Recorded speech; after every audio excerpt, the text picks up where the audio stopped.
Selamat siang, salam sejahtera bagi kita semua.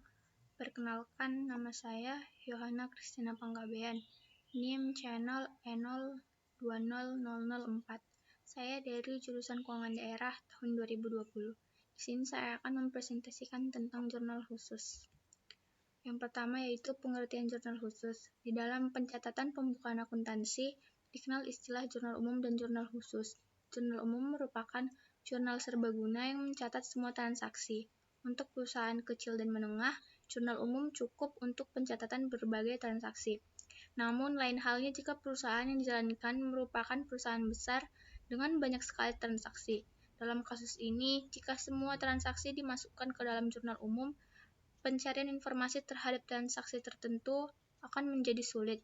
Maka dari itulah, jurnal khusus dimunculkan untuk mencatat transaksi-transaksi khusus yang terjadi pada perusahaan.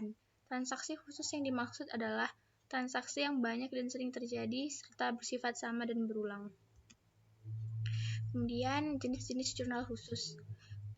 Jurnal khusus terbagi menjadi beberapa jenis, yaitu yang pertama, jurnal pembelian. Jurnal pembelian merupakan jurnal yang dikhususkan untuk mencatat semua jenis pembelian, baik barang maupun bukan barang secara kredit. Jenis-jenis transaksi pembelian tersebut yakni pembelian barang dagang secara kredit dan pembelian perlengkapan, peralatan, serta aktiva lain secara kredit. Jurnal ini berfungsi untuk menyederhanakan pencatatan dan memudahkan pembukuan transaksi bervolume tinggi ke dalam buku besar. Jurnal pembelian juga mencatat transaksi secara harian sesuai dengan tanggal terjadinya transaksi.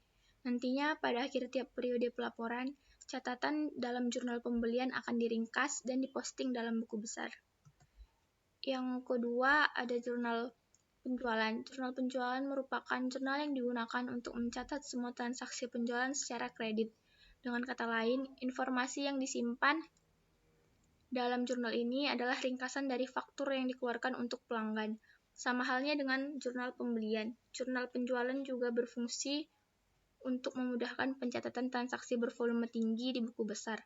Transaksi penjualan per hari akan dicatat pada jurnal penjualan, yang kemudian disederhanakan untuk diposting ke dalam buku besar di akhir periodenya. Adapun informasi yang biasa tersimpan dalam jurnal penjualan meliputi tanggal transaksi, nomor rekening, nama pelanggan, nomor faktur, dan jumlah penjualan. Pada akhir setiap periode pelaporan, jumlah total debit dan kredit dicatat ke dalam buku besar umum.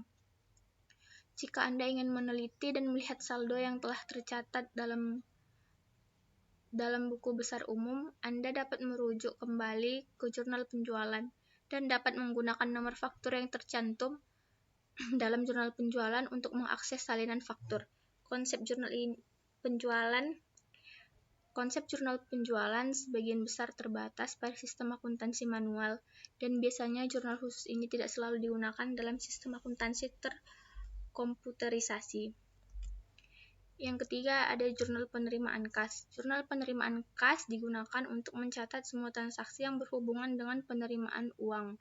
Jika jurnal sebelumnya digunakan untuk pencatatan transaksi kredit, maka jurnal penerimaan kas difungsikan untuk transaksi secara tunai. Transaksi yang dicatat dalam jurnal penerimaan kas antara lain penjualan tunai, penerimaan pelunasan utang, retur pembelian secara tunai, dan penerimaan pendapatan. Dan yang keempat ada jurnal pengeluaran kas. Jurnal pengeluaran kas berfungsi untuk mencatat semua transaksi yang berhubungan dengan pengeluaran uang. Jurnal ini akan mencatat secara terperinci transaksi secara tunai. Transaksi yang termasuk ke dalam jurnal pengeluaran kas antara lain pembelian secara tunai, pelunasan utang, retur penjualan, pembayaran beban, dan pengambilan uang tunai untuk pribadi. Semua arus kas masuk dicatat dalam jurnal lain yang dikenal sebagai jurnal penerimaan kas. Manfaat jurnal khusus. Yang pertama yaitu untuk kemudahan pencatatan secara sistematis. Yang kedua, mempercepat proses data transaksi. Yang ketiga, mempermudah proses pemustingan ke buku besar. Yang keempat, memudahkan pemeriksaan secara berkala. Yang kelima, mengurangi risiko pengubahan data. Yang keenam, adanya spesialisasi pekerjaan. Dan yang ketujuh, untuk mengontrol adanya fraud. Sekian hasil presentasi saya. Atas perhatiannya saya ucapkan terima kasih.